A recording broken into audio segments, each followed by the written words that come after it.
So now you're here again, knocking at my door. A little too late for, I'm sorry for. The lights went out cause you kept cutting the cord, and I started to fade into your gray. See, I finally opened up my eyes, and I saw me coming back to life. That I'd be better without you inside. It's time to be someone I wanna recognize. The future starts right now. I made a reservation, but you never came, so I'm checking out. The fire you stole away, I know one day we'll come back around. The future is now.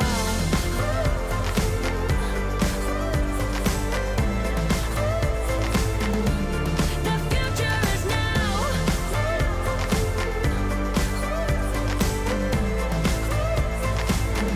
The future is now.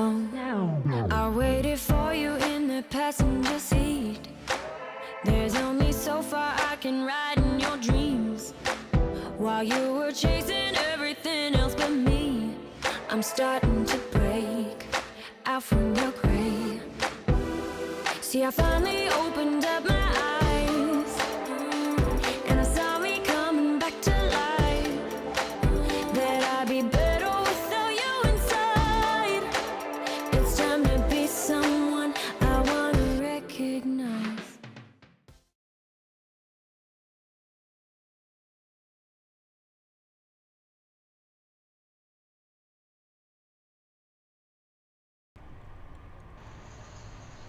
And we are live. Hello everyone, and welcome to our show. I'm obviously here with Brett and myself. Brett is a Sony advocate. Say hello, Brett. Hello. And we are and we're just glad to actually there goes another week all up. We have got a lot to cover and a lot to talk about, obviously, and we are hoping that everyone can actually join us and say hello when you actually are coming in, and give us a thumbs up and let everyone know that you are watching. Okay, so I'm just gonna wait here, Brett, and just see if more people are actually going to come into the actual chat room and have a bit of a hello, and don't leave us just alone. We're just going to be chatting by ourselves here. What's going on? Please chat and throw some questions and anything else that you want to talk about. No, yes, so we can interact with you as well. Okay, oh, there you go. How you going, Lauren? How are you? How's things? Yeah, it's been another week, would you believe? It's very interesting that at least we get to actually talk with each other, and we're gonna be here for about an hour and a half. Is that right, Brett? I think we're setting a limit to 1.5 hours, and then that's that's sort of like putting on the brakes. Yep. Hi, Lauren. Yep. So I'm just going to start the introductions. We're basically two professional and semi-professional photographers who are based here in Brisbane, and we are running groups, etc. And we are mainly Sony shooters, but it doesn't really matter. We don't want to dwell on who has what camera, and we just invite everyone to actually come and join us. Come and have your say about what makes life so great. Having cameras, etc. It's just one of those things. And Brett, just introduce yourself, please. You're the Sony advocate here in Queensland as well. Yes. Yes, I am Sony advocate here in Queensland, based in Brisbane. I'm based in sort of between Brisbane and Toowoomba. But yes, I do photo walks for the Brisbane as the Sony Alpha Brisbane group, and I do photo also do workshops and stuff like that for landscapes or whatever it is, porches is what we're doing at the time. So yes, and yeah, that's pretty much about it. Really. Okay, yeah. Well, myself, I'm actually a fashion photographer, and at the moment on holidays, I'd say, as you might have guessed. I have got a fair bit of published work. I usually publish with Publicamento, so Latin magazines. So it's a lot of American-based magazines. Yep. So and also we also do workshops. We run workshops. It's been so long since we were allowed to actually run workshops. It's already a forgotten matter. Okay, so let me just bring up the live chat that Sony had the other day. There was some interesting stuff that actually came out with new TVs, etc. Also, there was talk about the new PlayStation, and obviously there was this bit of an elephant in the room where there was a bit of light chatter about the new upcoming cameras from Sony, and obviously Sony is doing I think they actually are doing an announcement on the 30th, from what we understand, Brett. Is that right? Something like that. But Yeah. as far as I know, there is a few lenses by the looks of it, and maybe one or two cameras. But I don't know what they're going to be. So so we'll just have to wait and see what comes up. Hi, Riz. Riz has made it in as well. So okay, so we're just waiting for a few more people to actually land here now and come in, and they might have just realised now that hang on, there's a live show going on. Mm-hmm. Yeah, so it is just an interesting time right now with that many items have now become more expensive right now, and is it the right time to buy more gear, or is it the right time to just maybe just wait a little bit longer until actually everything starts reopening again? Is it maybe angst that you are feeling of not having certain lenses, etc.? Should you buy it? Riss just said, wild horses can't keep her away. Okay, Yeah. That sounds great, Riss. What happened to you last week? You weren't here. Didn't see Riss here last week. That No, was I an don't think she interesting was here. factor. Yep. Good seeing you again, Riz. So Yeah. Now, and so there is also the question whether or not you should actually go out now. If you do have jobs and there is a need for you to buy gear, I mean, it helps shops to tide over. And if you are buying gear, it could also help a budding photographer who actually has got gear, has lost their jobs, and financially so strapped up they have to sell their gear. And all what we can do more or less as ourselves, we can help them by purchasing their gear. I mean, you just have to make sure that all this is genuine and above board, and it's another way of helping each other out where they need the money, you might want their gear. So it's a one-on-one, and sometimes the gear is cheap, it helps you, and also they get the money and it helps them. So it's just one of those situations right now where people are really strapped for money.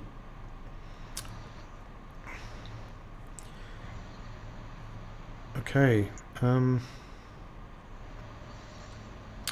What else would you want to talk about, Brett? What do you think about that whole thing?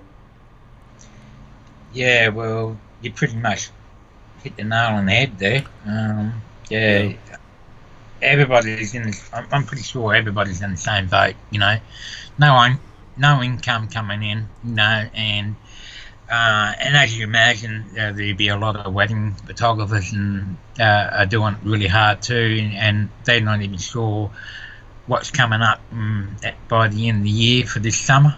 So, and whether they got bookings that they've had already booked, maybe for October till December, and whether those people got the money by then to go ahead, with the wedding or and whatever. So things could really change very, very easy. So Yeah, exactly.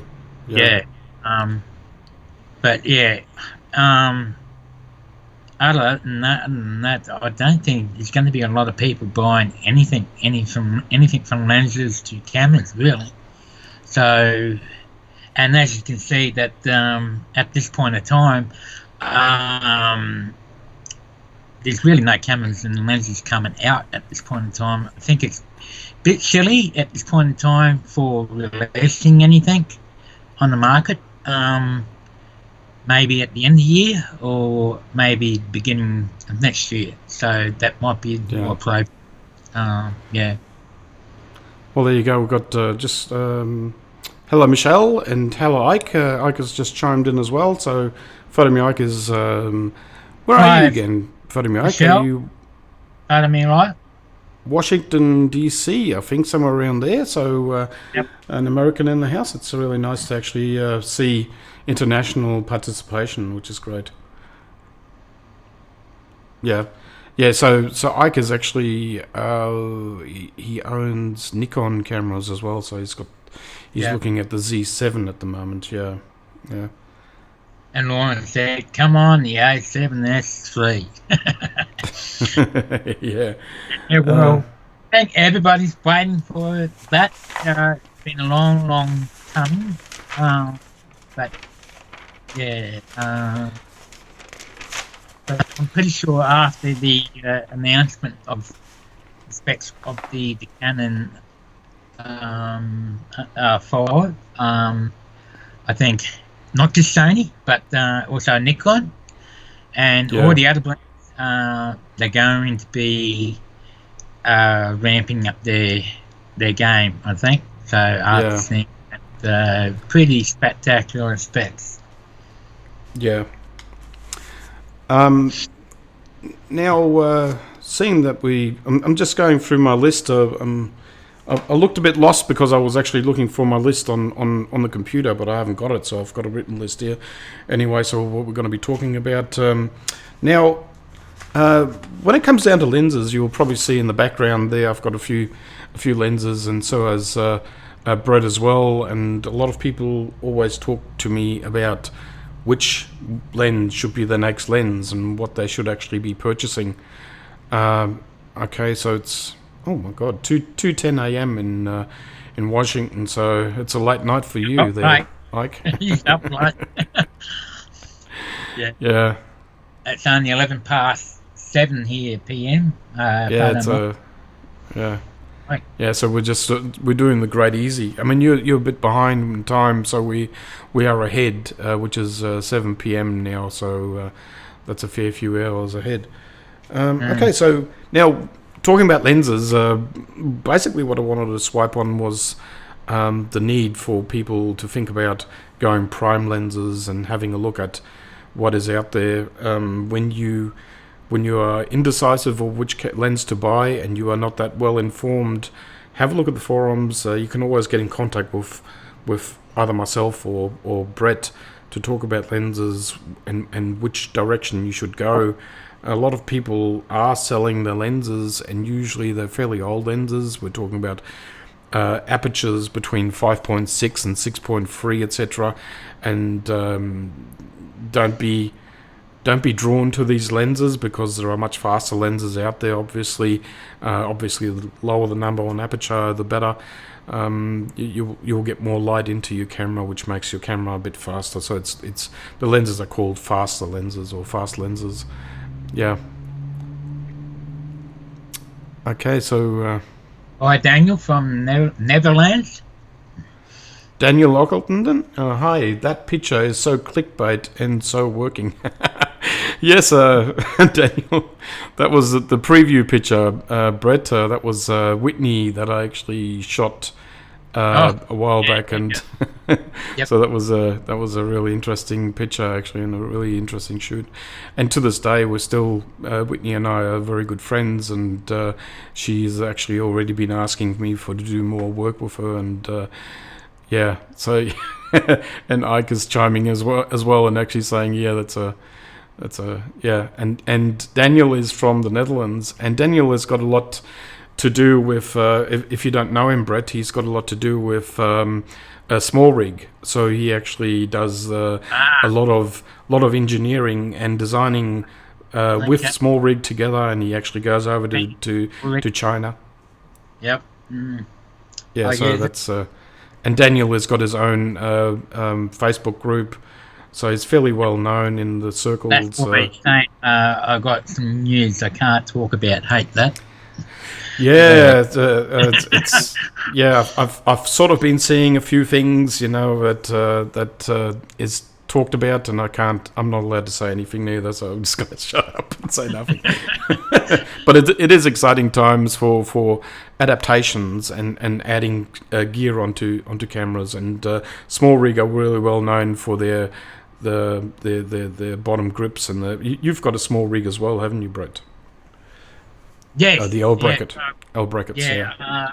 I only got one from the A7R fleet.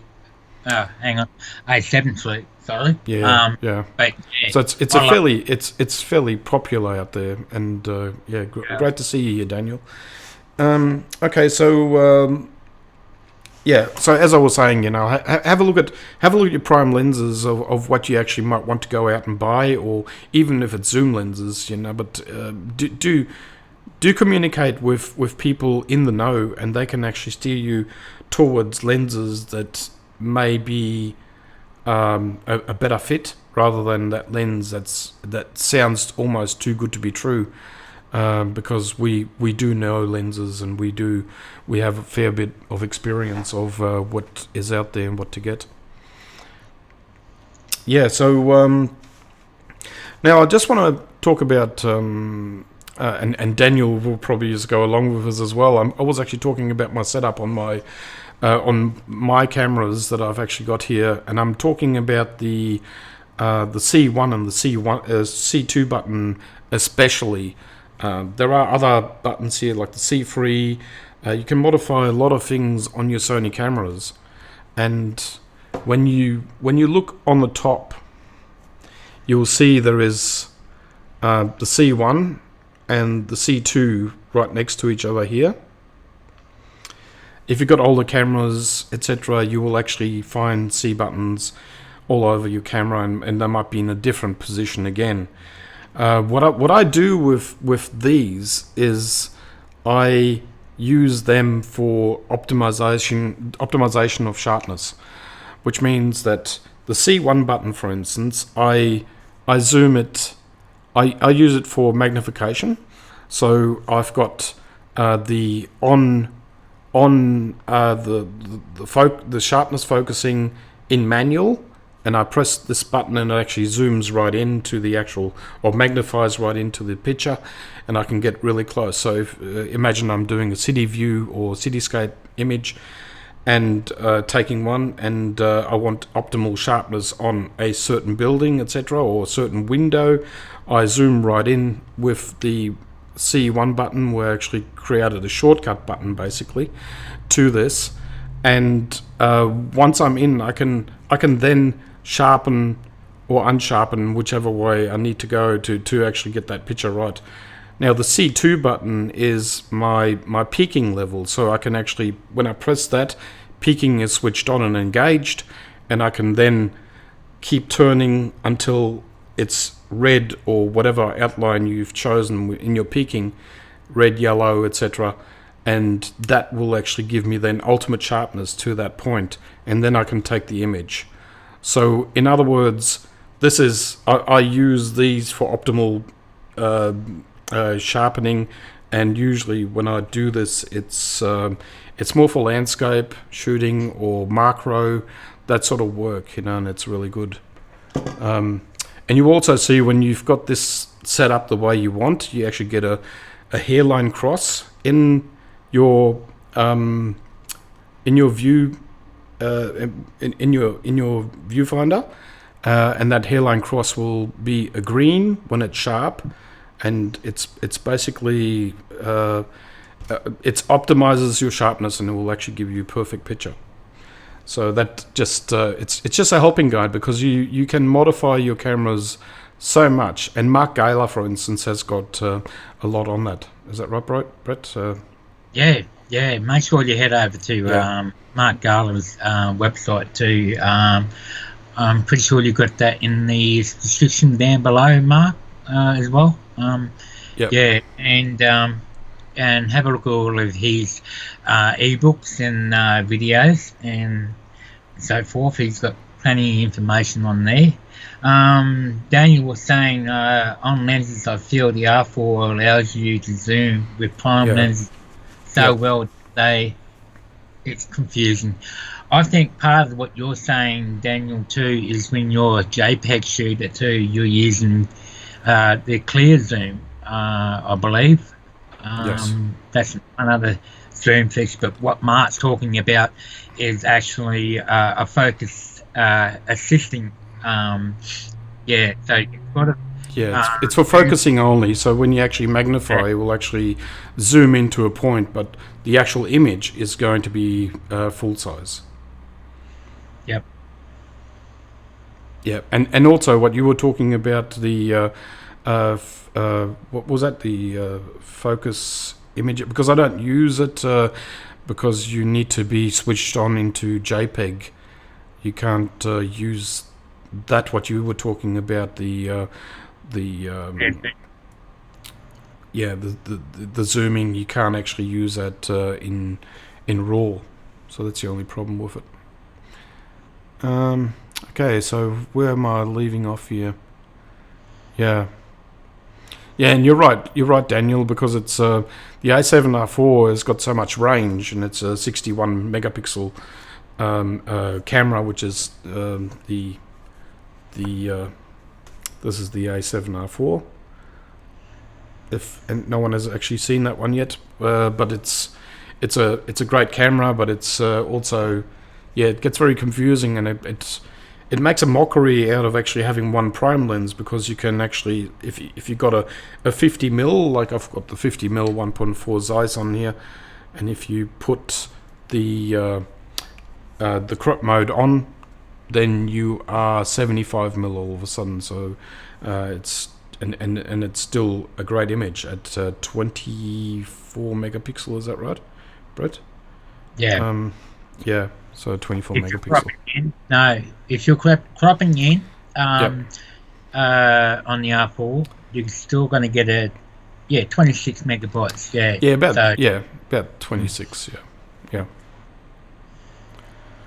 So Riz said, I know what lens I'd like, just trying to figure out what body part to sell. Well, there's only so many body parts you can sell. And Jim is up from the States, and he's still up there 4:20 a.m. My God. Yeah. But welcome.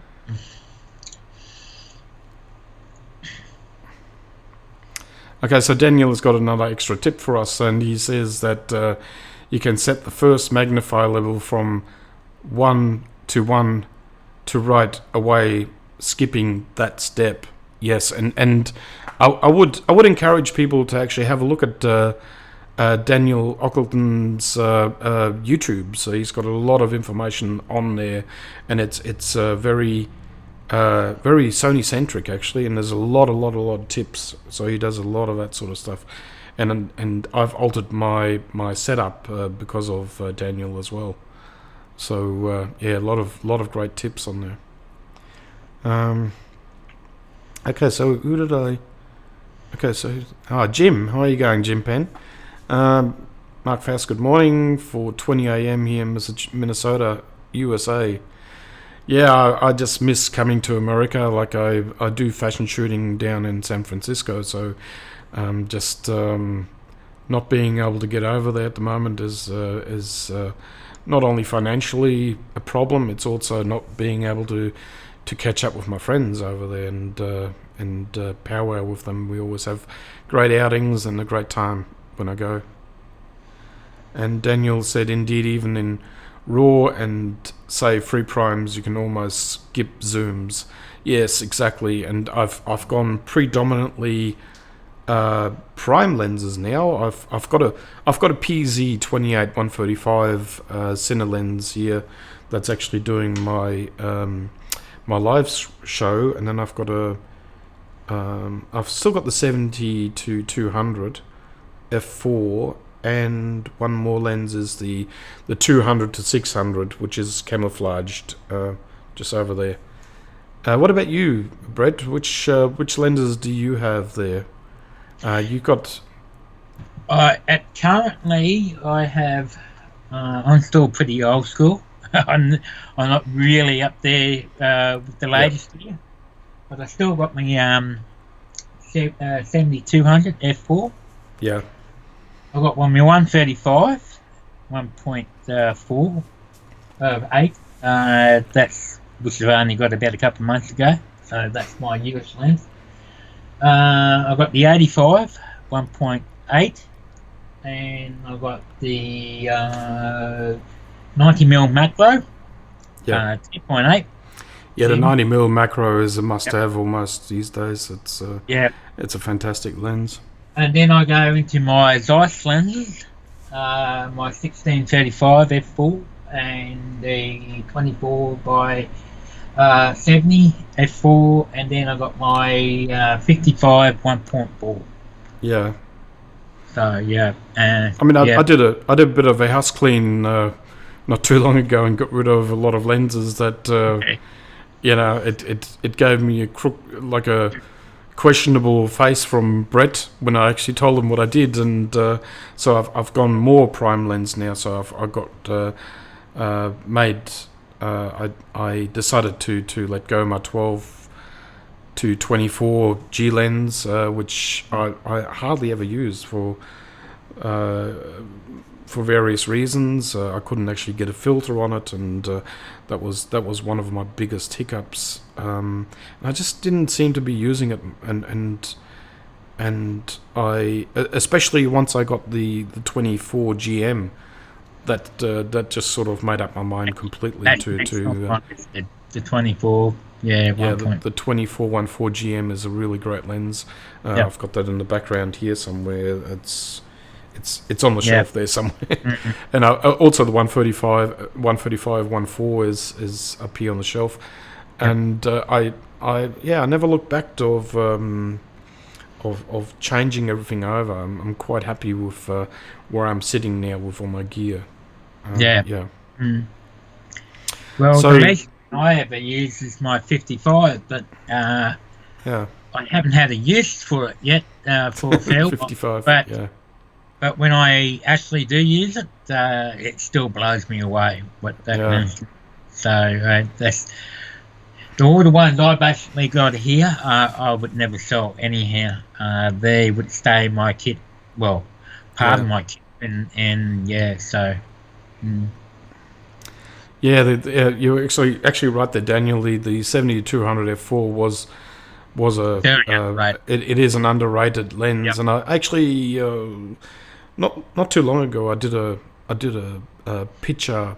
I was on the beach on some rock formation, and there was water flowing through, and there was some crustaceans in the water, and I actually shot that with the 70-200, and it cut right through the water, and it gave me. I cropped it in my edits, and it turned out to be a macro shot, and it was just amazing. The sharpness that I got out of that lens is just phenomenal. Very underrated. Yeah. Mm. Yeah, and Daniel said, the 25 GM rocks, and you're right. How a lot of people, sort of downgrade the F4 G. And I've even used the G Master 7200. I mean, they're still good lenses and that, but with the G Master lenses, what you're really getting out of that one, your foolproofing yourself for the next generation cameras, and especially like from the R4 from now on upwards for, and maybe up to, maybe to medium format. Who knows? So there are talks about that Sony have some patients out for a new format camera. So yeah, whether they actually use that or not, I don't know. Yeah, you know me. I've still got this wish. This little thing with the 105. I'm still wishing that Sony will bring out a 105 or 1.4. Would be really nice. And yeah, Daniel just brought up that the 55 could do with an update with faster motors in it, etc. But the 55 is still a very sharp lens. It's still quite fast. Yeah. Maybe nowhere near as fast as say the 135 with the dual lanyard motors. Yeah, so. Yeah, like the 35mm, Brett, that I actually tested a while back, the 1.8, the Sony 35 1.8, that is, I couldn't even tell if that thing was actually focusing or not. That's how fast it was actually getting everything in focus, and it was just blazingly fast. I didn't even have to think about, is that in sharp or not. It was just doing it, and it was an incredible lens. Master. So yes, exactly. Yeah. I mean, the only reason why I didn't buy it was I've got the 24 and I've got the A7R4. So when I crop in, I'm at 36mm. So it's yeah. Why do I want to buy a 35 then? It's I'm double mopping, and it's a 35 at 1.4. Yep. Right. And someone saying 85 1.2. Yeah. That would be Misayas. Okay, so how you going, Misayas? Sorry if I'm getting your name wrong, but it's I'm just between my two dialects of German and English. I've got to come up with something decent. So let me know if it was actually spelt wrong. An 8512. Yep. And look, yes, Sony can do a 1.2. Yeah. Believe it or not, there was a lot of people talking about Sony can't do it. Just because Sony doesn't have one, doesn't mean, but it has been proven somewhere. Someone, you got the Canon 1.2 with an adapter, but yeah, exactly. So yeah, I do have the 85 Canon version 2 USM adapted to my cameras as well. So that's a 1.2, and it's amazing. We've both shot with that lens, and it's a quite interesting. I mean, it's not the fastest focusing lens out there, but it's for its age, it's great. Yep. And here's Daniel. He was saying that 24 GM or 135 motors, buttons, rings, declick.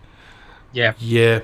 I just want to bring up this little thing about the aperture and the aperture ring on most Sony lenses now, especially on the GMs. This is the 51.4 Zeiss, but it's actually got the ring on it as well. Yep. Now there was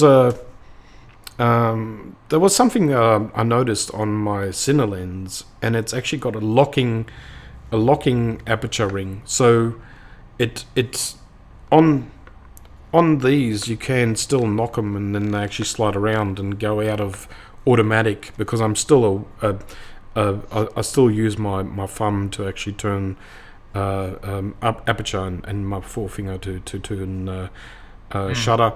But I always find sometimes when I'm in the middle of a fashion shoot or something, it just throws itself out of automatic because it's not locked down 100%.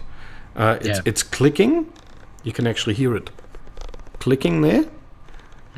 Or you can declick it, obviously, by throwing the button and then it's declicked, but it actually still locks into A. Whereby the center lens, the PZ Sony center lens, has actually got a switch, so you can actually lock it. And once it's locked, it will not move. It is solid lock. That would be great if Sony could integrate that into lenses, into the current form of lenses. I feel the 135 needs that needs to happen too, because I was shooting one day at 1.8, and somehow a couple of shots later I was on f2. So I did something that bumped it, so it is pretty easy to turn. But I do love the aperture rings on these lenses instead of just adjusting it on the fire wheels. So and there you go. Daniel said agreed on the lock. Ask Sony for a software fix for it. Doubt they will do it. Well, we're asking for a lot of firmware upgrades, and we just have to wait and see what Sony comes up with in the future. Well, everybody knows what I'm waiting for, and that's exactly. You're waiting for the grey on the A7 III. Black thing feature. That's not so much to ask for. I know, I'm pretty sure Sony can do it, but to me, as a landscapes photographer, but even though I do portraitures and all sorts of photography, but more so in landscape, if there's two little brackets and they go grey and you get into a dark scene, you just don't know where they are. But when I had the A7R4 for about a month, that was a big game changer. It made it so much easier. Unfortunately, I have to hand it back to Sony. So it was very hard for me to do that.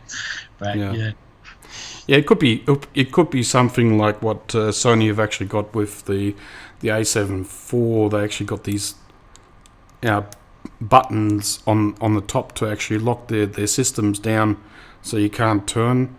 So a little button maybe on the actual aperture ring would be really nice to actually have. But it's funny that I've never had a problem with the... I sometimes have a problem when I'm actually... When I least expect it, it happens. Yeah. I mean, even with the compensation dial, I've never had a problem with that. I found that pretty good. A lot of people complained about it, and I'm going, well... Yeah. Oh, there you go. We've got a fix here. We use gaffer's tape to... tape up the aperture ring.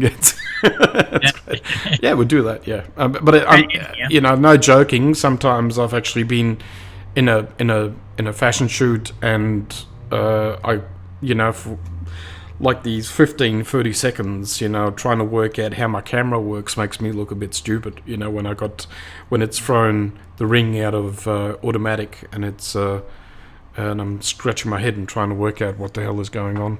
Yeah. And you got 4 to 5, sometimes more people in the studio, and just looking at you stupid and wondering what the hell are you doing? Don't you know your stuff? So it's an interesting, but it's only a matter of seconds for me to realize that nowadays, because it is the first thing that I always usually look at is my aperture in automatic, because I don't use that aperture ring. Yeah. And yet a lot of people actually do use it, Yeah, so lost my thread for a second here. Okay, let's just jump the list, Brett, because you got a list the same as me, so you can see what I'm going to be talking about. But how about we actually just blend into your our pictures, and we'll just have a look and see what we've got here. So just let me blend us in. Okay, so I hope everyone can see this okay. And we've got another comment here. Wouldn't it be lovely to be able to lock settings? Yeah. But Harry, hello, and I would like. Yeah, we all. That other. Yeah. Yeah, that color change. Everyone is with the A7 III. Everyone's just waiting for this to be fixed up. Yep. And Daniel said, "Messias, indeed, yes." So he's actually talking to Messiah. So yeah, override the dial. And Riz said, "Wowzers." There you go. So now we're just going to have a look at some of Brett's pictures. Which picture would you like to look at first, Brett? The mountain one or the army one? How about if I bring up the army one, because we are, for people from overseas, we are doing right now. We're in the Anzac periods, so we remember the people who have fallen in our wars. So it's very poignant that Brett brought up an army picture.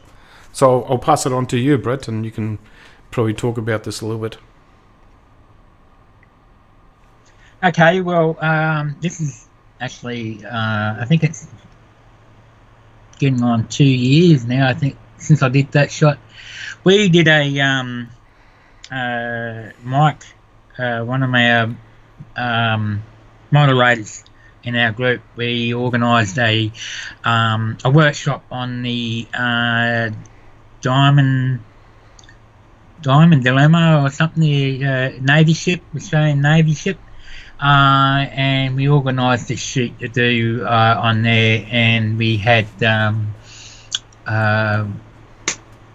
this lady here that joined us, and we had 2 models for the day and so forth. But yeah, and this shot, particular shot, we're down in the officers' mess, they're below deck, and actually my moderator, he had set up 2 lights, either just umbrella lights. There was no really fancy flash. So did you shoot through the umbrella or bounce back? No, the reflective umbrella. Yeah. Through So the there's umbrella. 2 umbrellas on either side of it, pointing down the 45-degree on either side. It's creating like side lighting, so pretty much even on the side. And I think we were using the Godox 862 series for Sony, and just treading them off of any of the Sony triggers for the Godox and that. So it was a pretty just a real simple setup, nothing really fancy and as soft boxes and stuff. So, but I wanted to get the feel. As you can see in the background, you can see the bit of piping and a few photos and stuff in the office's mess and stuff like that. So I wanted to make it pretty much. Yeah. So this was actually inside the ship. Yep. Yeah. Yeah. So, yeah. But anyhow, the way that Mike had set it up for other people that we were shooting, I just sort of came in and already had everything dialed in, took one shot or a couple. But this one was a better shot because it's very, very tight in there. So, and I think I was using the Zeiss 55 in this shot. Or no, actually it might have been 2470. So yeah, I think it was more than 2470. So, but I had to do a tight crop in this, but it worked out really well. So so how many frames on that day did you roughly shoot for this segment, for this model? Well, just to give people an idea. Because I was the host, so we had to. We had about 10 people doing the workshop, and so this was during the workshop, yes. Yeah, and we're basically just setting all the lights up for them, and then they shoot and have a turn of the actual triggers and stuff that we used. Gave them the trigger, tell them the settings, or they can figure out their own settings they want it to.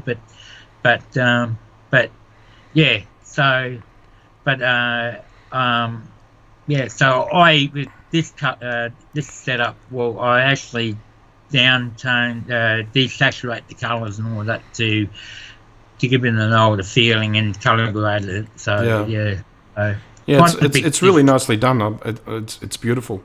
Yeah, gotta say.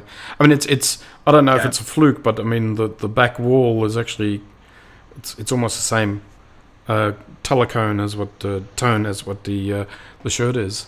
You know, so it's yeah, interesting. Yeah, and it's very, very dim in there, so you're dealing with dim light. So, Yeah, um, yeah, in this particular shot, I want it to be able to see in the background.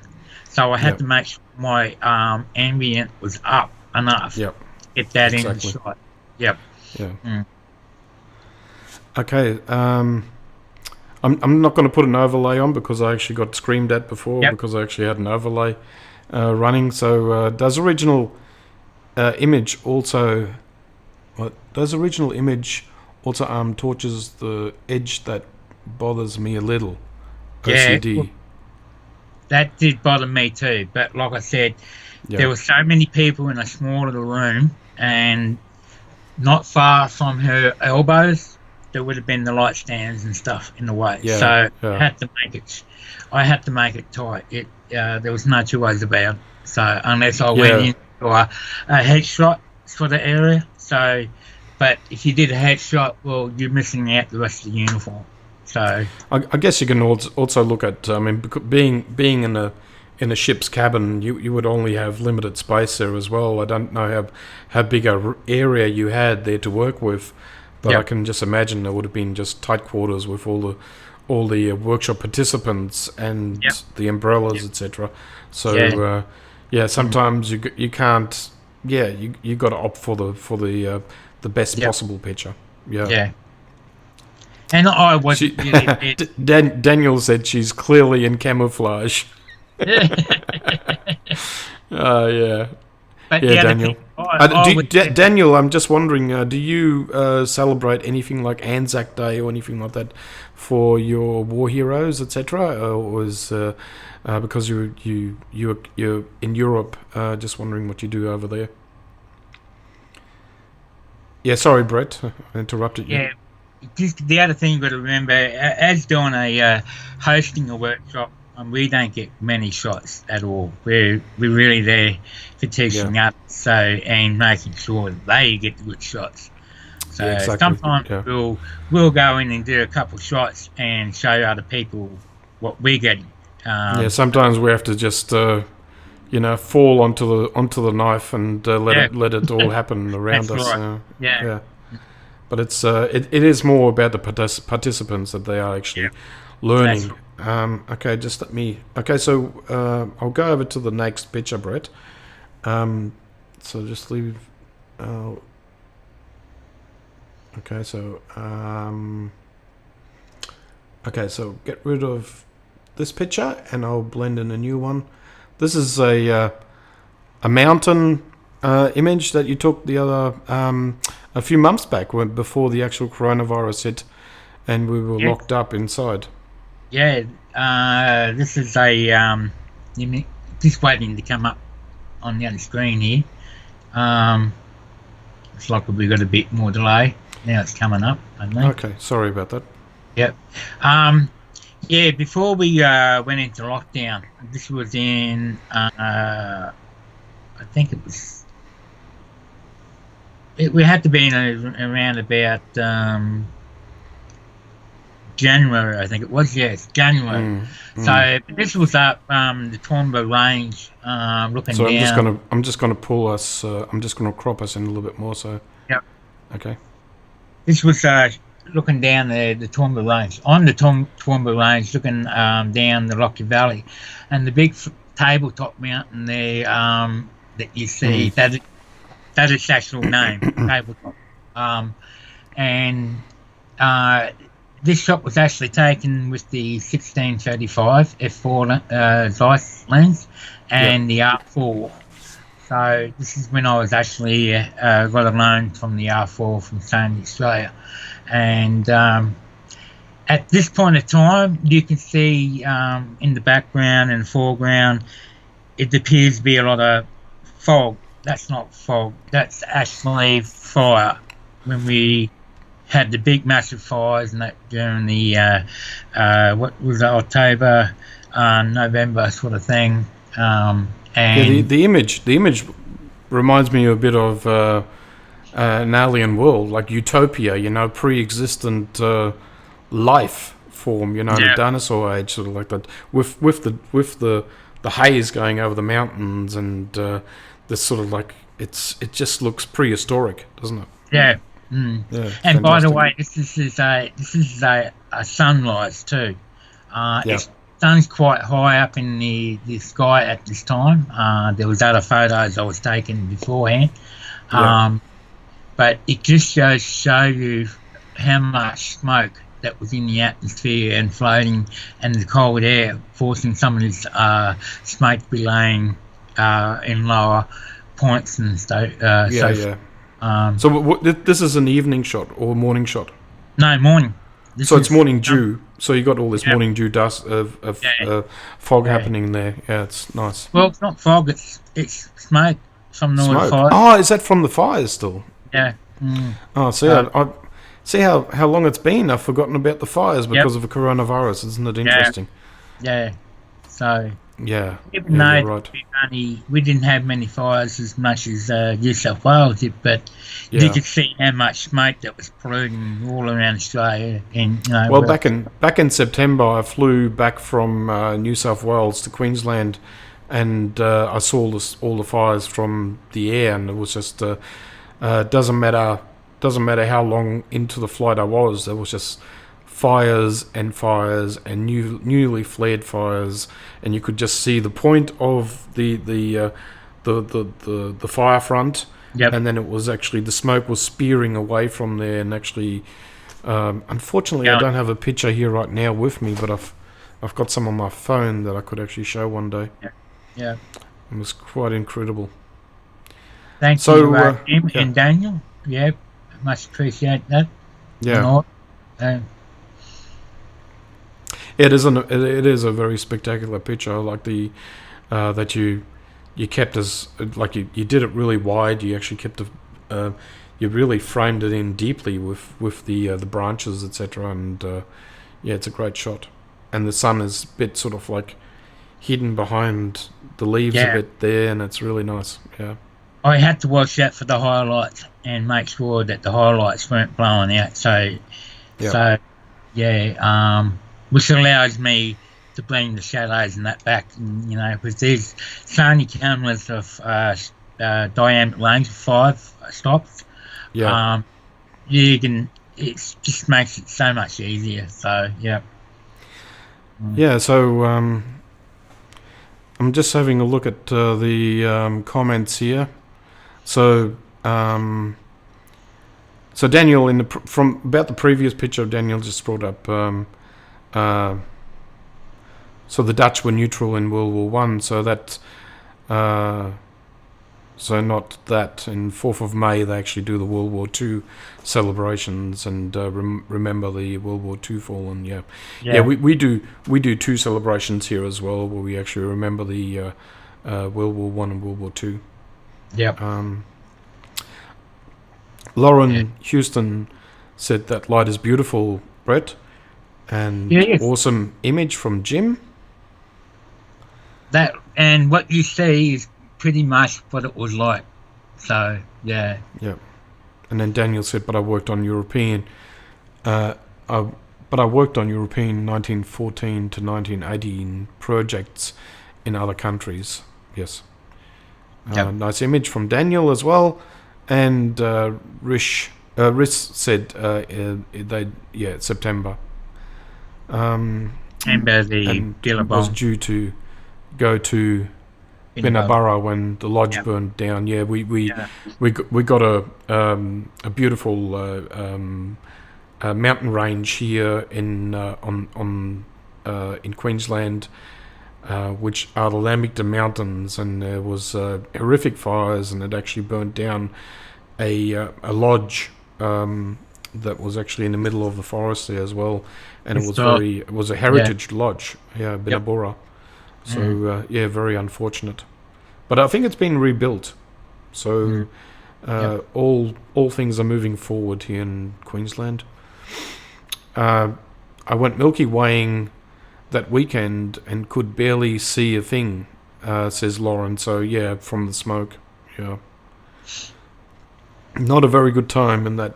Yeah, it was not a very good stage of time for Australians here with all the fires. Yeah, Daniel Ockleton said, Lauren, yeah, very sad. And Danny said, don't you shoot free brackets in shots like this? Question mark, Brett. No, I do not. I feel these days you can get away with bracketing.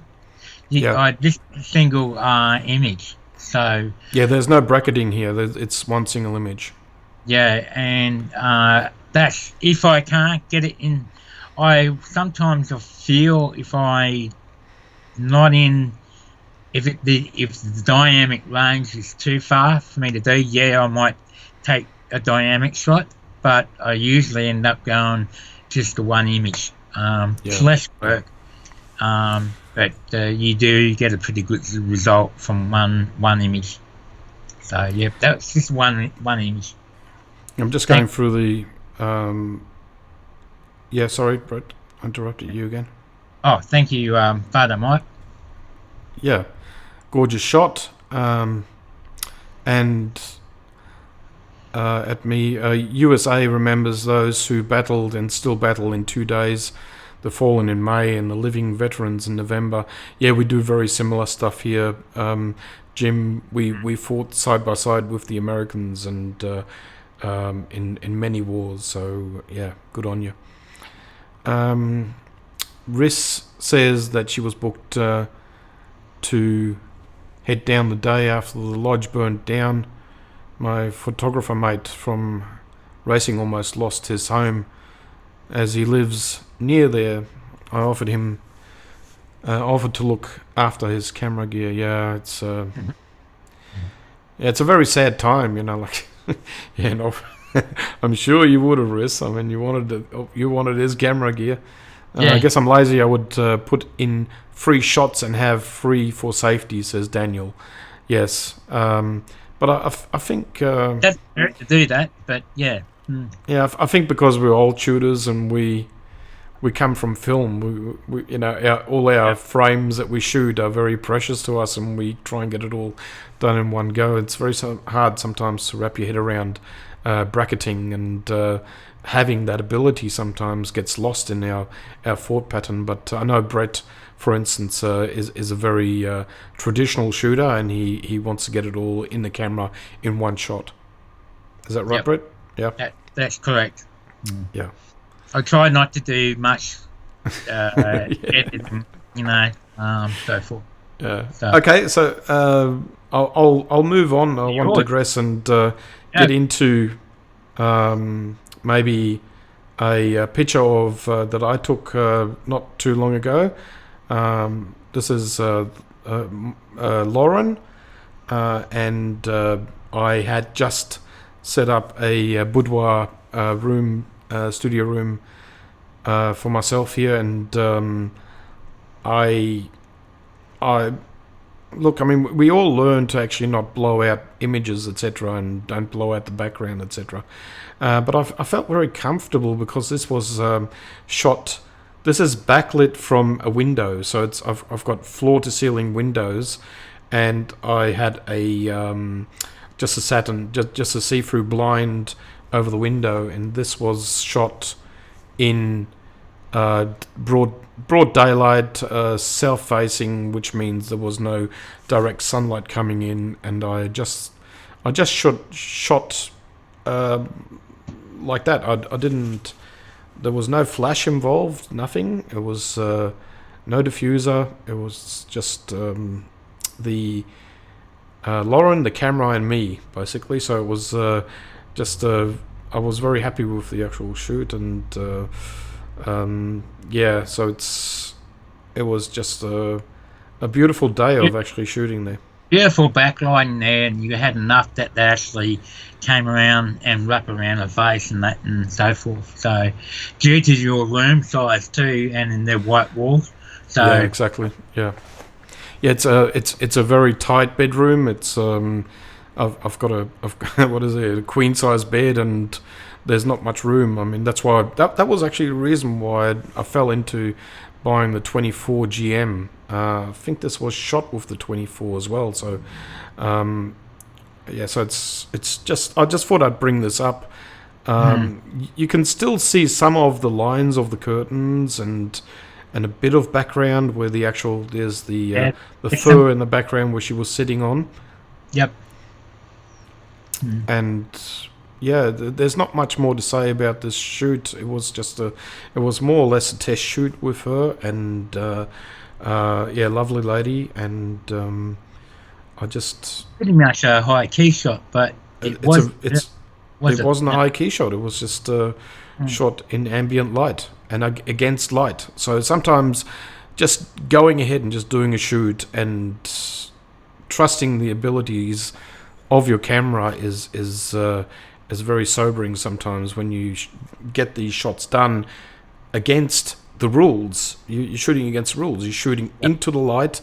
You're shooting without flash at a model, and you get this. So I got the rim light is there. Everything is worked out just really nice. Yep. Yeah. So I'm just going back on what people are saying here. Lauren said, I highly doubt I could pull off wearing something like that. Well, Lauren, come over and have a look. My boudoir is still going. Yeah, fabulous photo. Lauren, hey, Daniel. Lauren. Yeah, so Lauren is actually from England as well. So, yep. By the way, put that out there. So we got a lot of,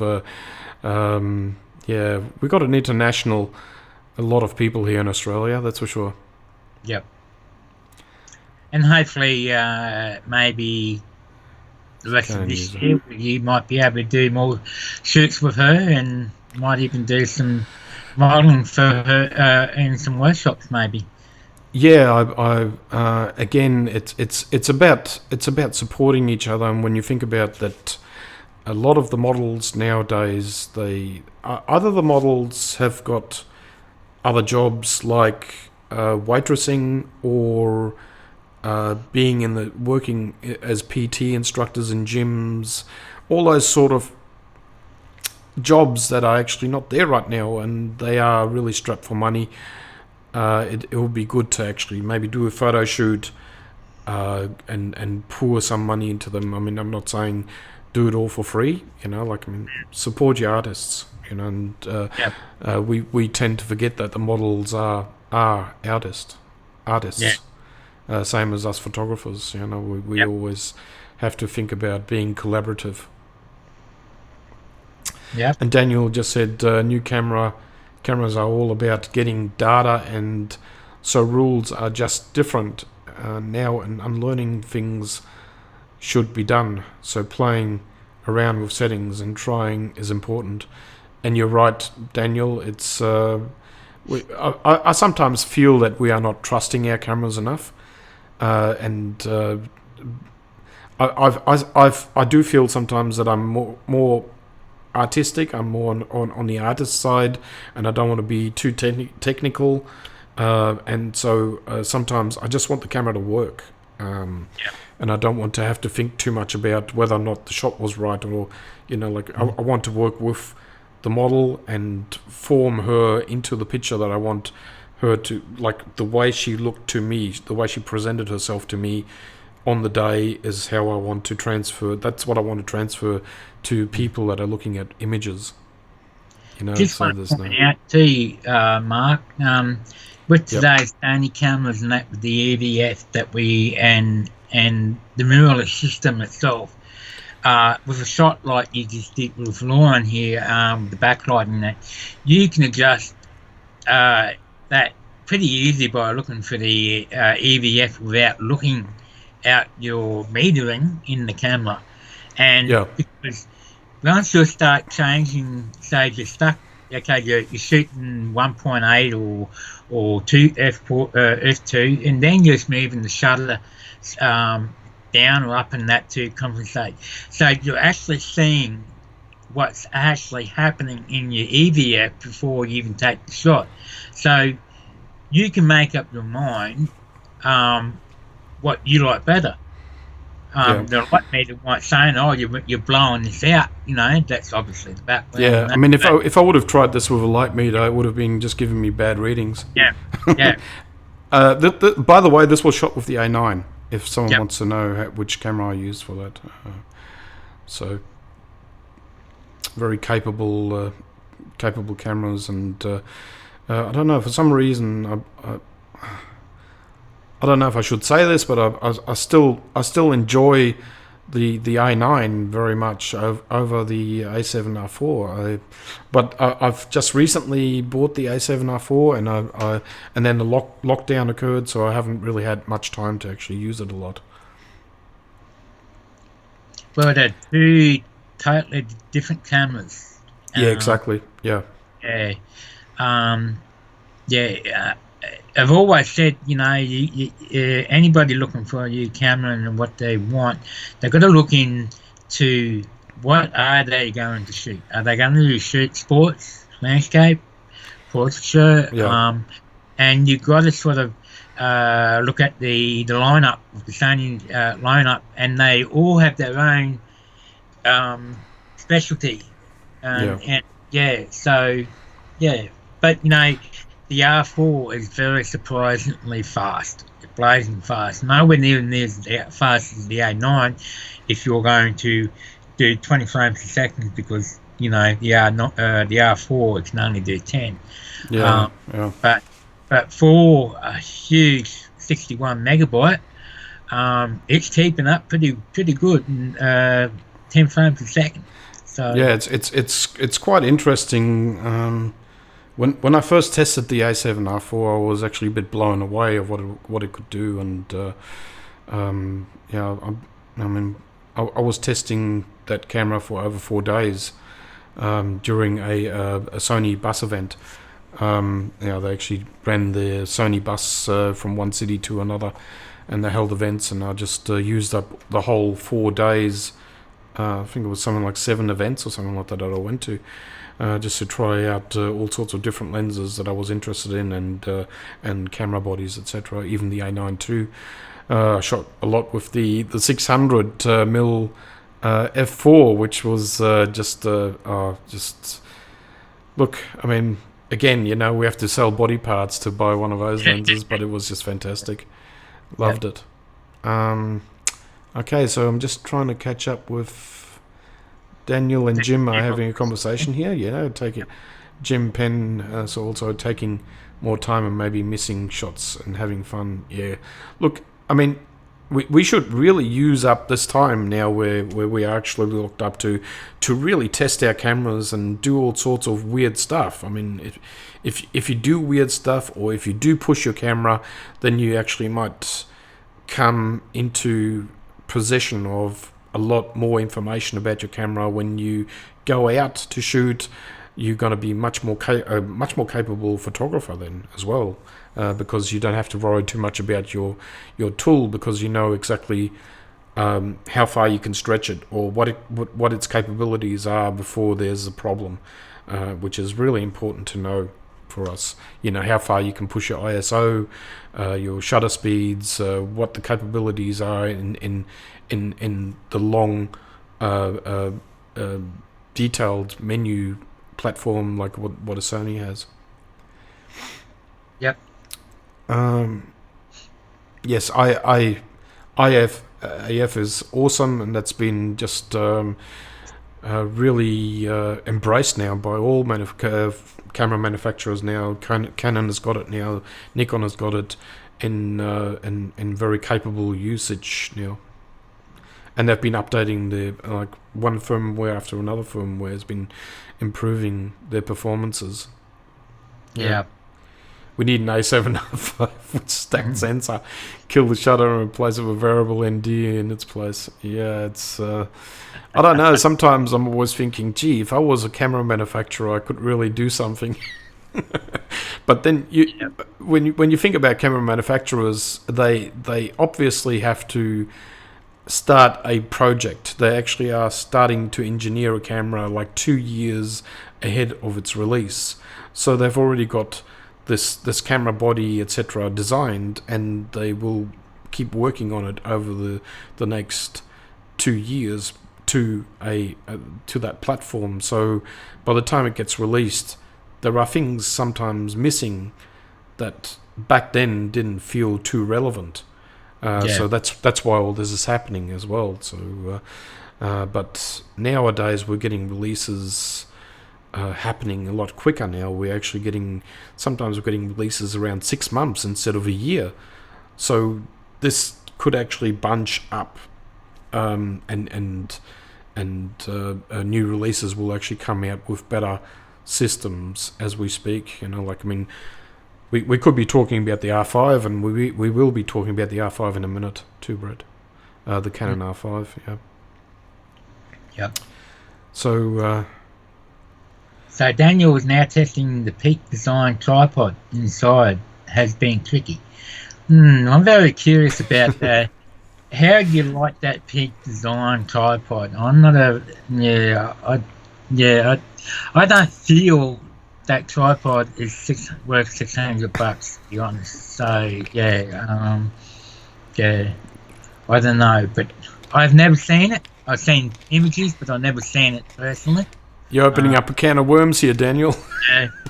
So if you like it, that's good, But I just cannot see it worth $600. I think it was. Yeah, it was $600.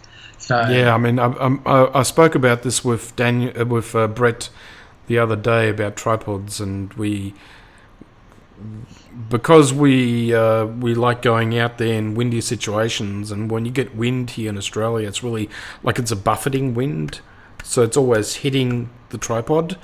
So we always look at the bottom, the end leg. And what did you say your Benro leg was? What diameter was that on your Benro tripod there, Brett?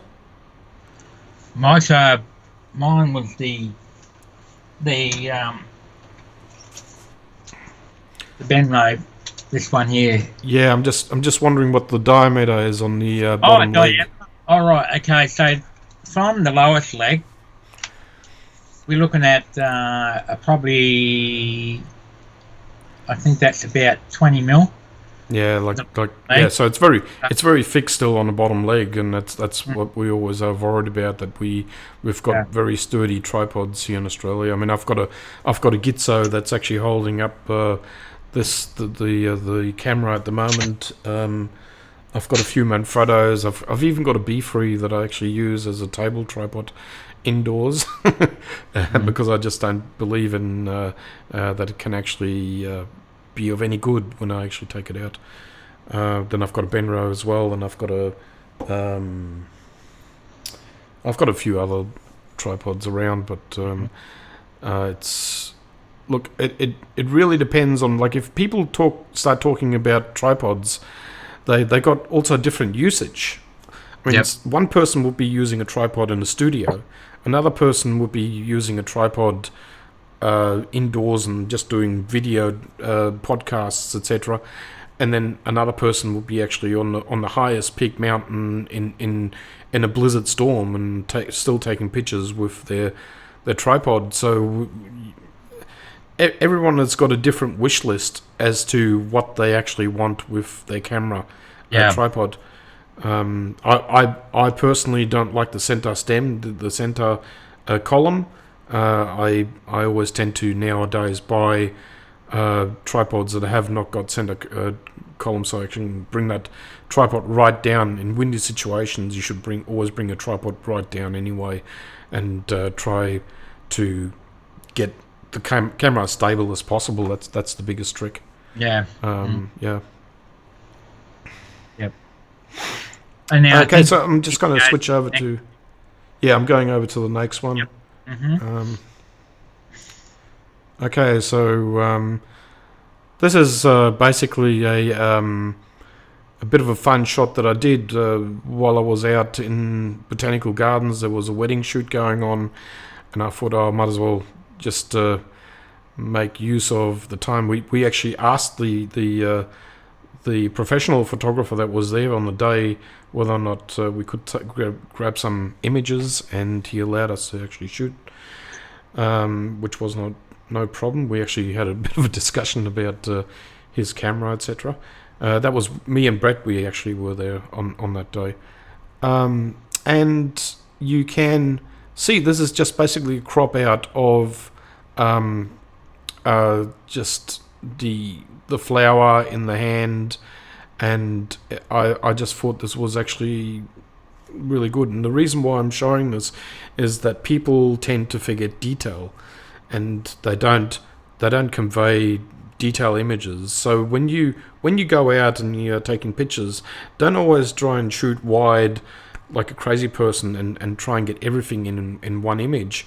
Think about the details, like when you are taking landscape photography. Don't forget the flowers that are around you. Don't forget the tree that's nearby. These are all important shots that can actually have impact when you combine all these pictures and you make a story out of it. So do have a think about what you are shooting and for whom you are shooting as well. It's really important, because if you had a bride, for instance, I mean, she wants to have a memory of this bouquet, because the bouquet probably cost who knows what a bouquet costs nowadays, but I would say that she would want to remember what the colors were of the bouquet, flowers, and the detail in the lacing of her wedding dress along her arm. All these things would be very important for her. So so detail shots, it's in the detail.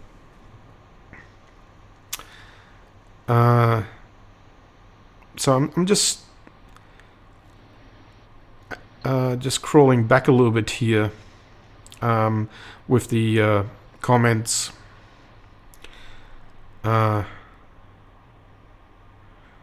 Sorry guys that I'm actually a bit slow here, because I'm just sort of trying to mitigate software, which is fairly new to me.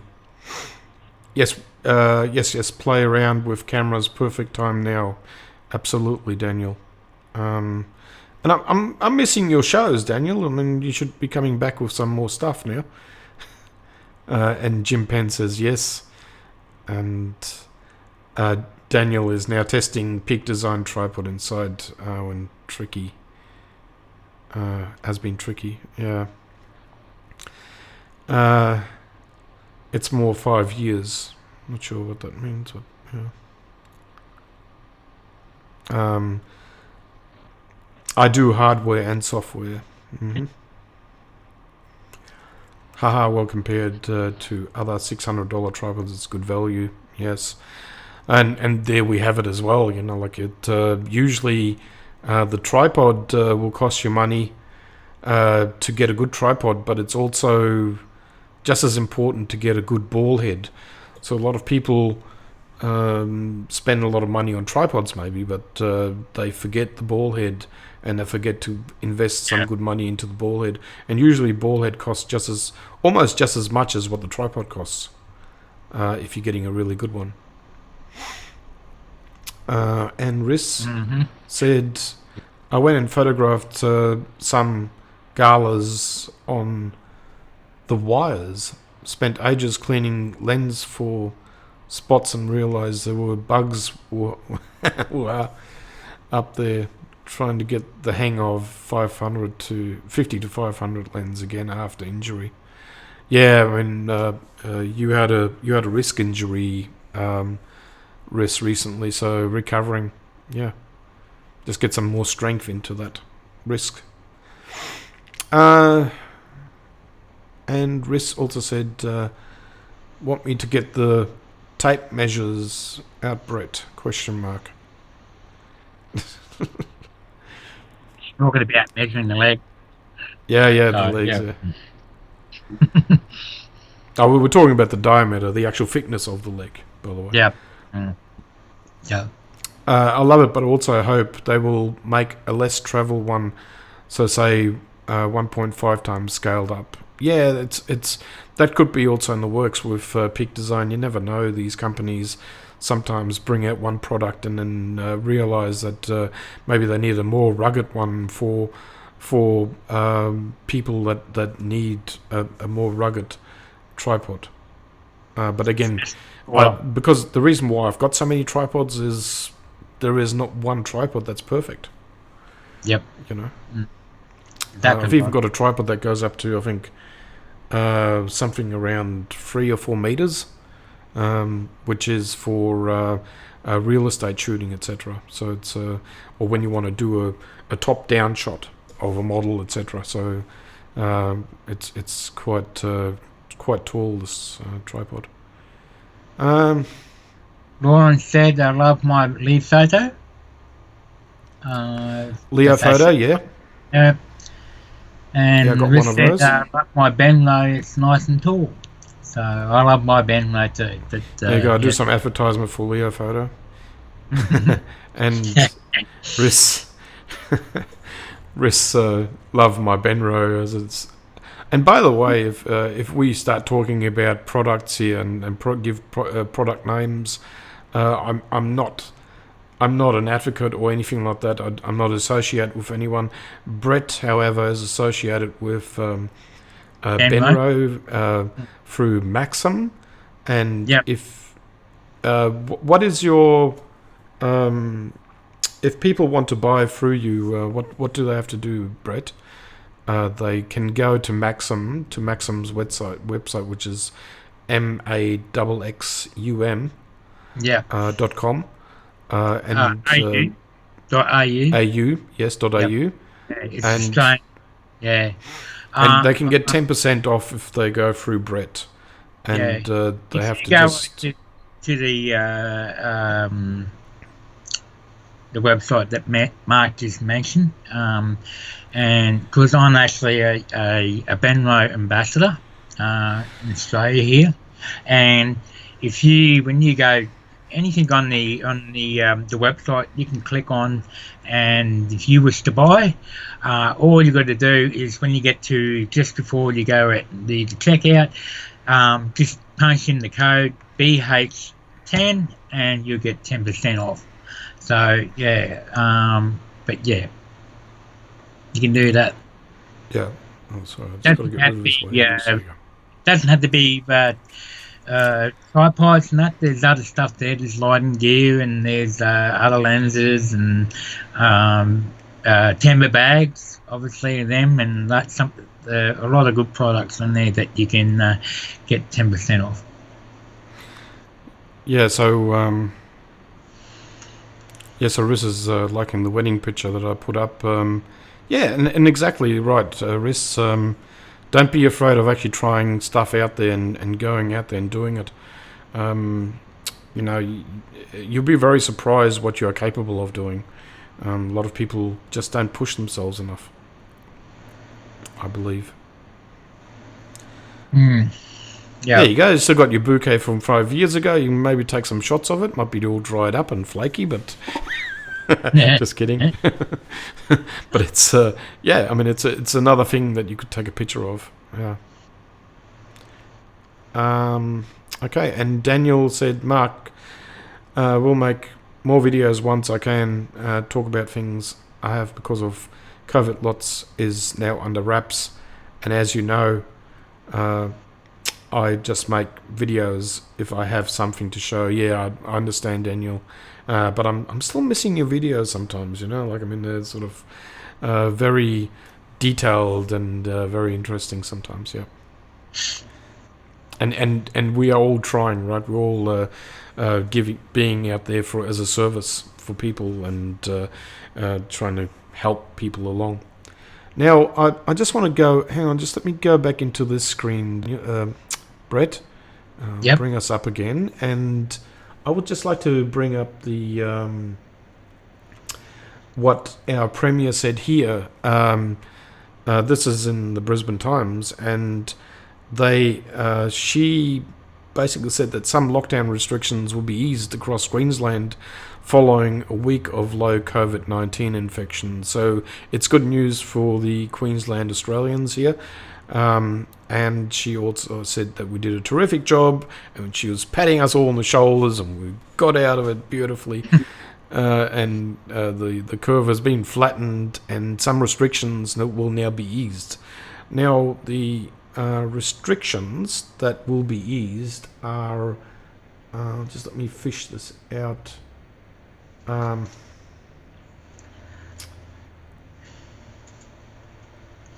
Okay, so the permissions of what we are going to be permitted to do without any problems now are going to be that we can go out for a drive, which is great, ride or pilot a motorbike, jet ski, boat for pleasure, have a picnic, visit a national park, shop for non-essential items. So that means you can go and buy yourself some clothes if you want to get rugged up for winter, which is a good thing.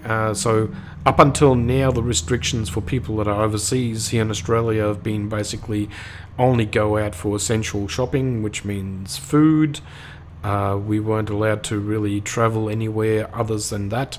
We were allowed to go out and exercise, walking wise, but we were very much stuck at home for a very long time. This has been going on for something like a fair few weeks now.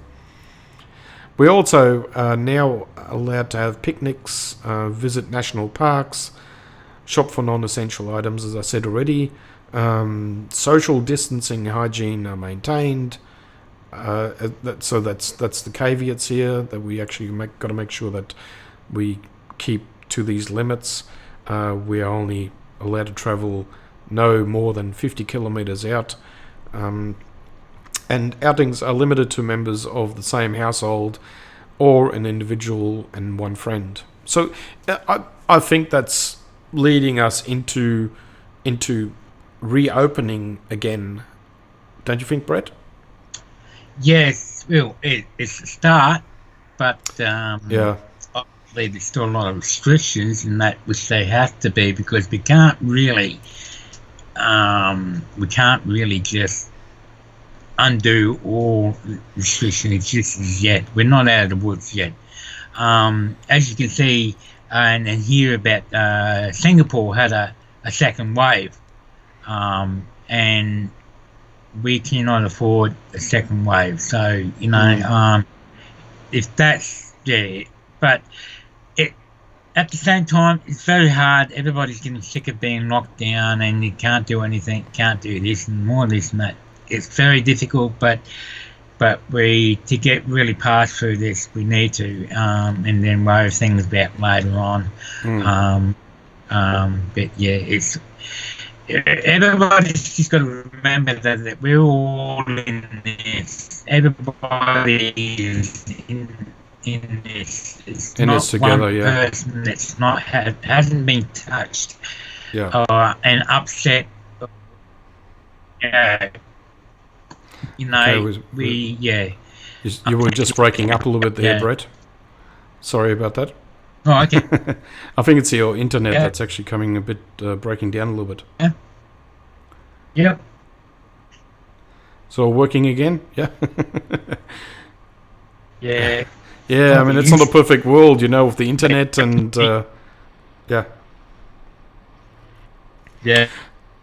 Okay, so Daniel said, I have heart issues, so once I come back from China, I kind of went into isolation. Sorry, bring this up again. Into isolation. I'm very careful, being like 60 plus days now. Yeah, Daniel, the impact on Australia has not been as big as what it has been in America and Europe, obviously, and I feel very sorry for what's happening over there at the moment.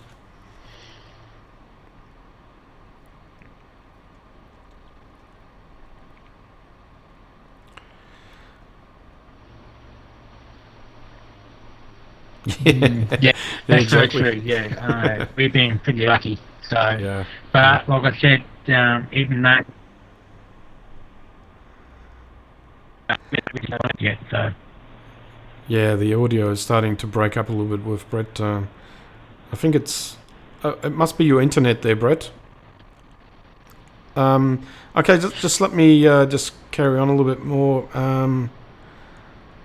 Yeah, online shopping is dangerous, says Riz.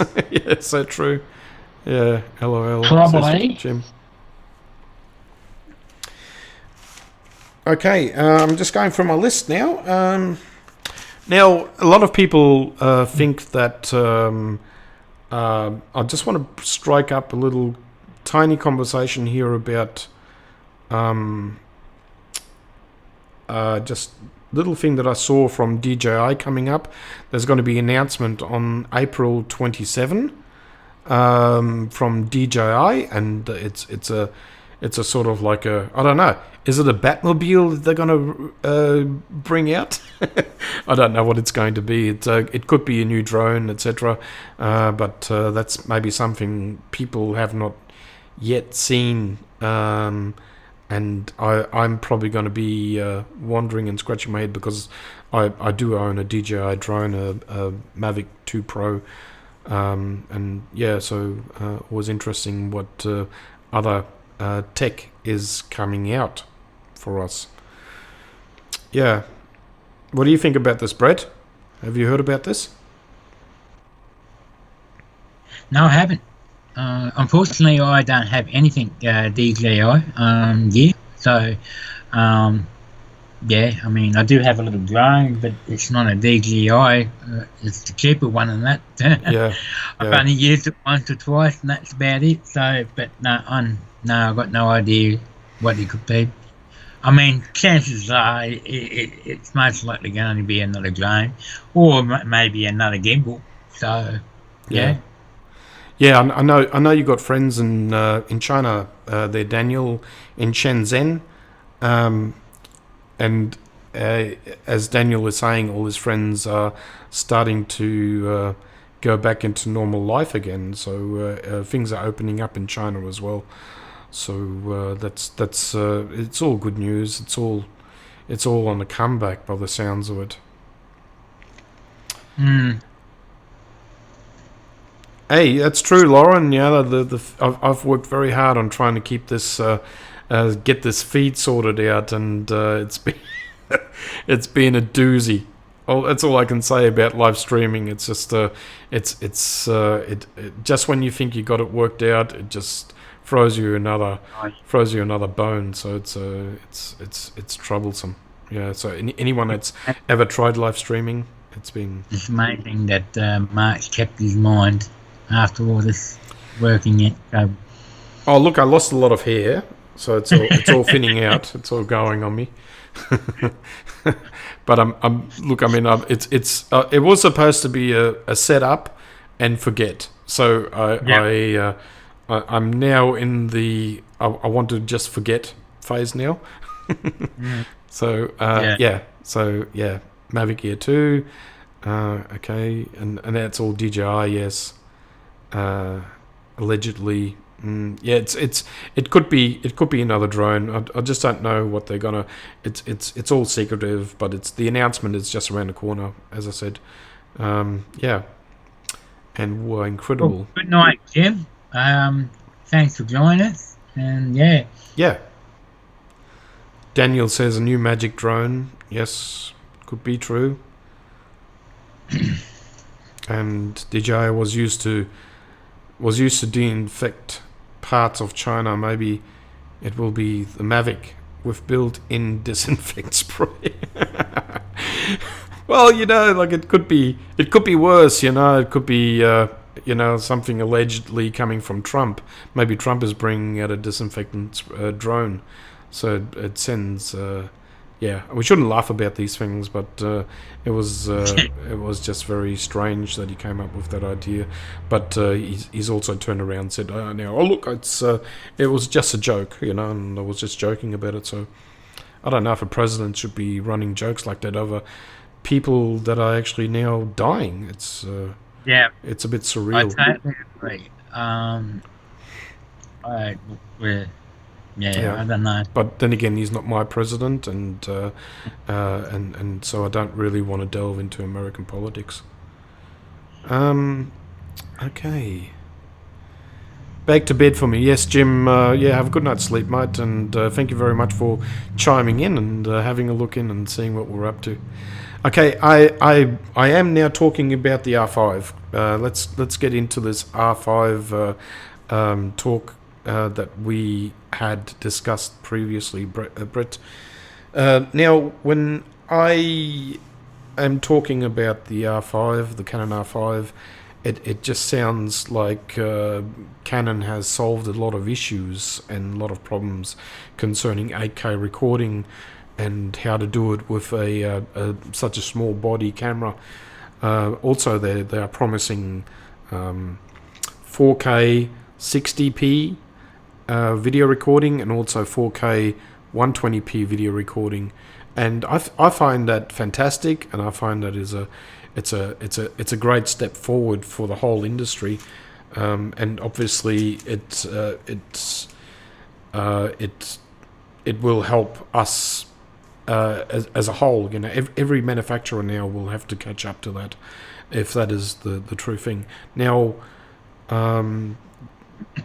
before I pass this on to Brett, and I know I've been chatting a bit over him as well, so, but sorry about that. I'm always excited about live shows. But the other thing we should remember is also stepping over to an R5 and selling all your gear, or your Sony gear or Nikon gear or whichever gear you have, and then going up to an R5. We're talking about an R5 at around $4,500 US, and then we are talking about R lenses, and I think I'm pretty sure that Canon is going to put some sort of caveat or some sort of hammer into the works again, where you are only going to be able to get full capability with an R lens. So, which would mean that you would have to buy a fairly expensive R lens to make it all work. So then you are at between, I don't know, 8,000, 9,000 US. So you're really edging on a very high expense system. Then you're thinking about extra batteries. You're thinking about all the other bits and pieces that you usually have to buy for your system, plus also CF cards and high-end, high-speed data cards, and then you crossing back over to computers, where you will actually need very powerful computers to actually chew through an 8K footage and do the editing there. So every person that actually is thinking about buying something like that, this is a very high spec of financial gain. Loss there. I mean, you really will have to spend a lot of money. Yep. What do you think, Brett? Look, I mean, yeah, go on. Look, good on Canon. I congratulate Canon for not, they've moved on a bit from the old days, and and so forth. But at the moment, I don't really make sense of 8K, any need for 8K at all. We're still not even in 4K and I'm talking not just from 8K downstream to 4K or 4K, 6K down to 4K and stuff like that. But there are a lot of people being asking questions. Well, we don't have standard 4K content yet. I mean, my two screens here that are in front of me, they're both 4Ks. But anyhow, but I get it that yes, they want to keep. They're obviously foolproofing their camera for the coming years ahead and so forth. But other than that, well, I mean, the specs that they're giving is really, really, really good. I don't have an issue with that. But like you said before, the time you buy, the thing I do have an issue with is the time you buy the body, and there's a couple price lists here I'm seeing different here at the moment. There's obviously no confirmation yet on the exact price of this camera's going to come out.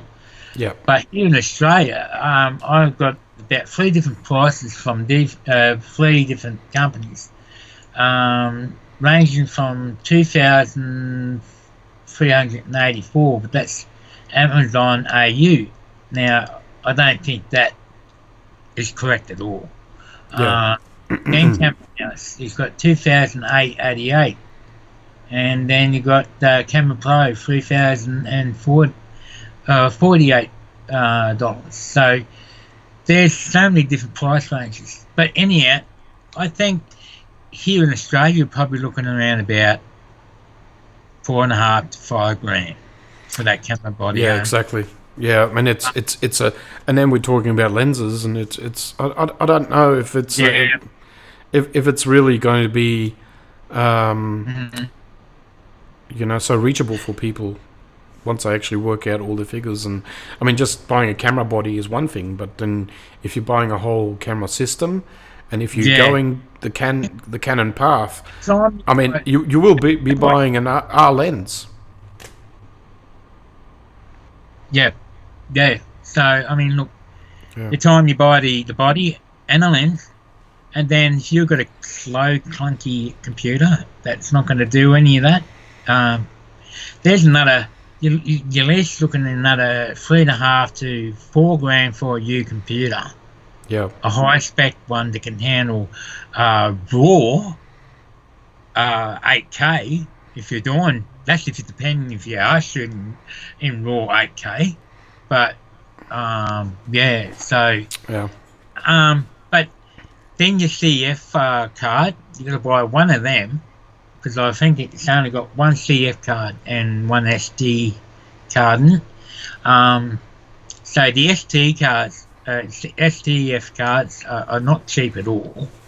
So if you're looking at another $1,000 or something there, and because the file size on these cameras is 41 megabytes or something like that. I think I mean, it's also if you are stepping out of the Sony systems and you want to like sell all your Sony gear to buy an R5, etc.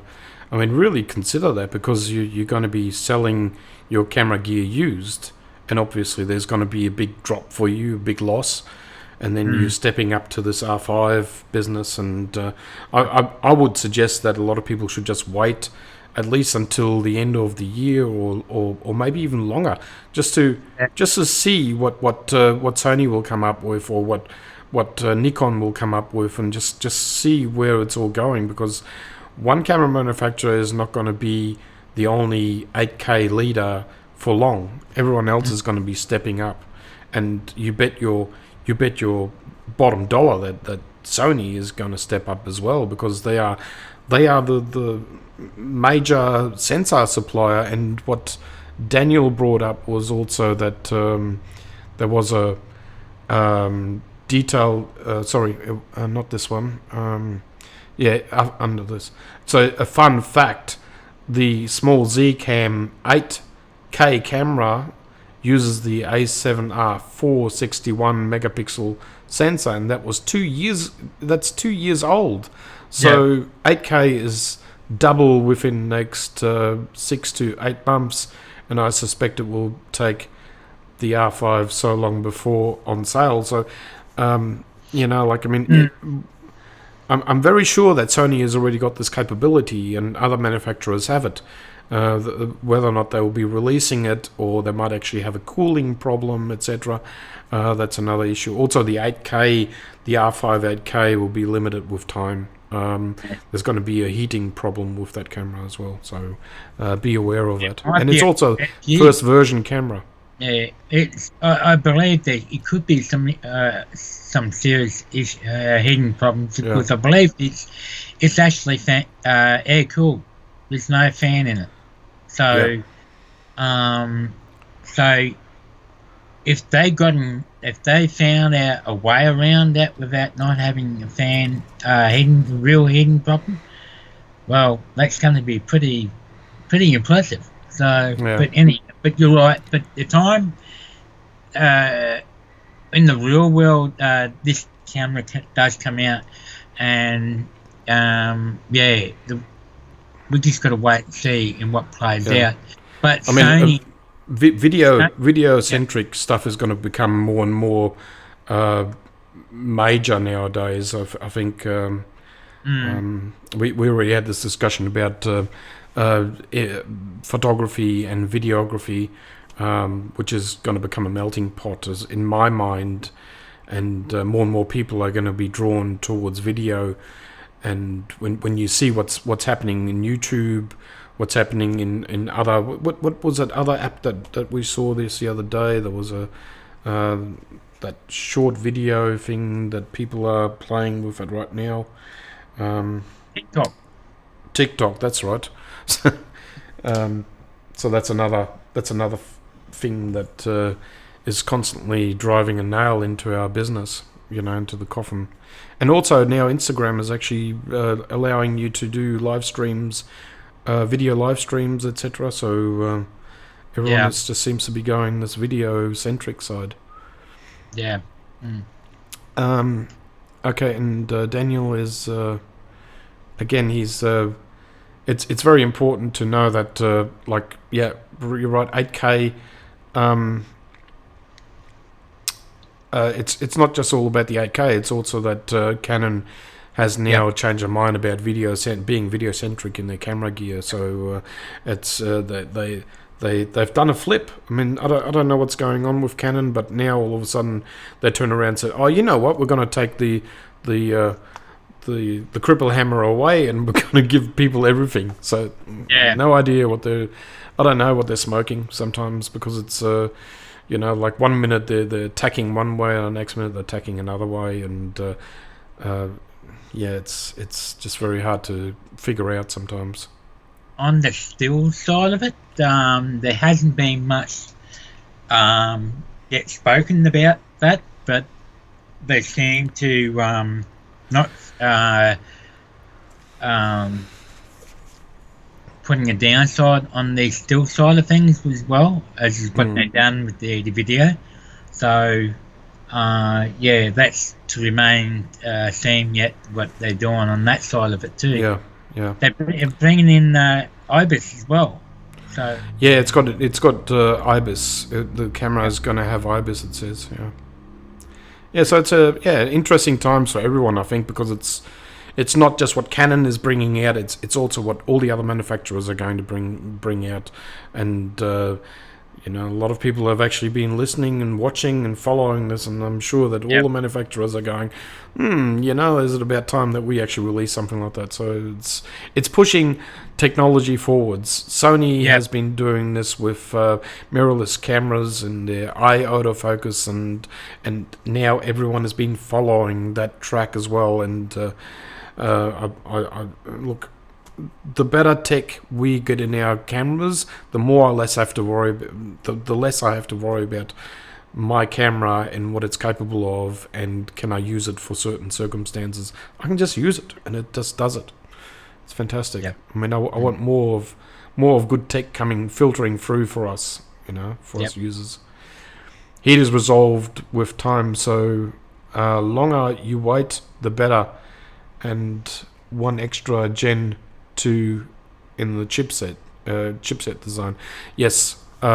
So I would like to see the 8K performance on those cameras, and what look, it's all talk at the moment. It's all on paper, and the newest Canon R5 is coming out, and once it is out and going into testers' hands, we'll soon find out what that thing can do and what it can't do.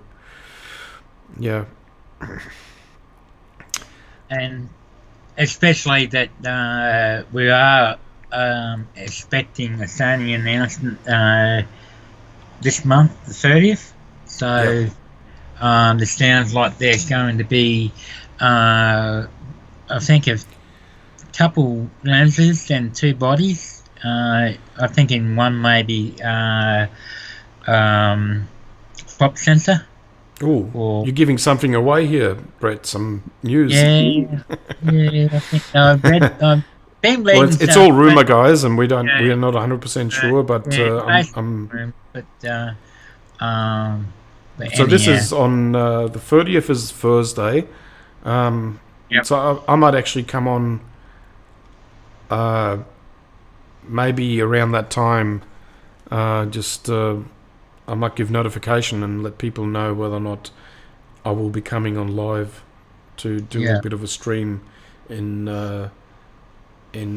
once I know what the actual announcement time is that Sony is actually going to do a live stream. We will actually find out more about it, and then I might do something.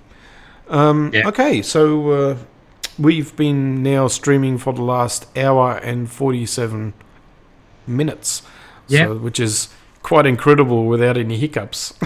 This is the world's first, I think. It's never been done in our lives. Also, I would like people to know that a lot of videos out there telling you that if you want to do live streaming, you really need a powerful computer, and you need this and you need that, and it's not true.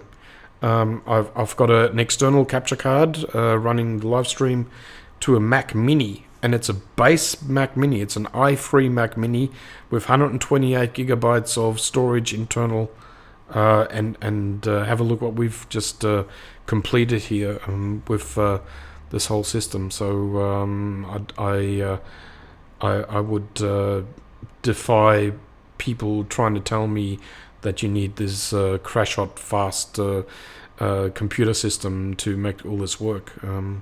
The only thing I've got is a software that's called Ecamm Live to actually stream all this, and it just helps me making all this possible. And I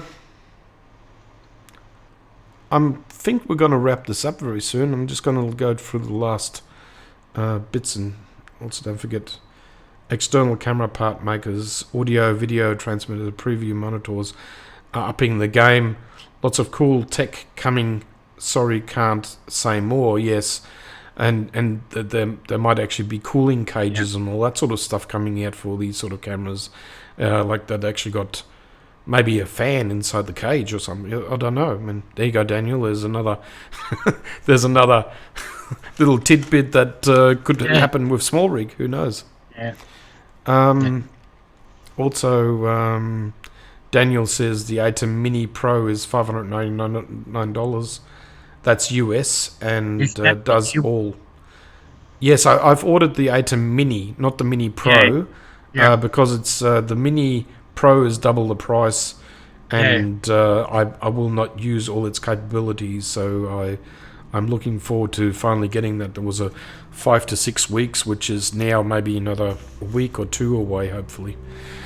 So it's been. I've ordered this. Well, there goes another race car on our main road. Fuel is cheap at the moment, and people are using it. Okay, so external hardware encoder for 4. Exactly. Yeah, so it's very interesting times for streamers. Are we just going to do a little quick Q&A first? If there's anybody want to answer? Yes, that's what I wanted to bring up. Does anyone have any questions that we can maybe talk about? Yeah, Daniel, I don't know how many issues you've been having with your live streaming and your videoing and getting it all working, but it's taken me this long to, it's been something like four weeks, constantly, finessing it.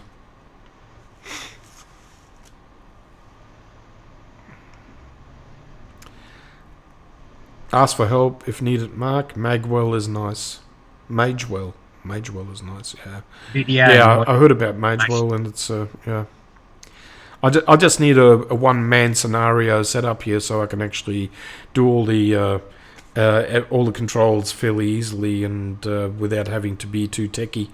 If I had an assistant here, what I really needed was a sound assistant.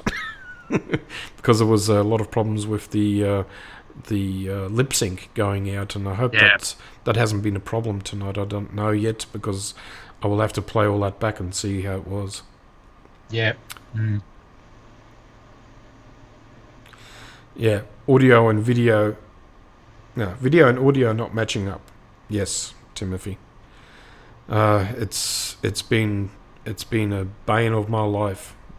So I Yeah. need to sort this out. No questions from me. Thanks, always, for spending the time doing this. Yes, Lauren, you're welcome. And with that, we're gonna chime in some music and chime ourselves out. I think it's been great hearing what everyone was talking about, and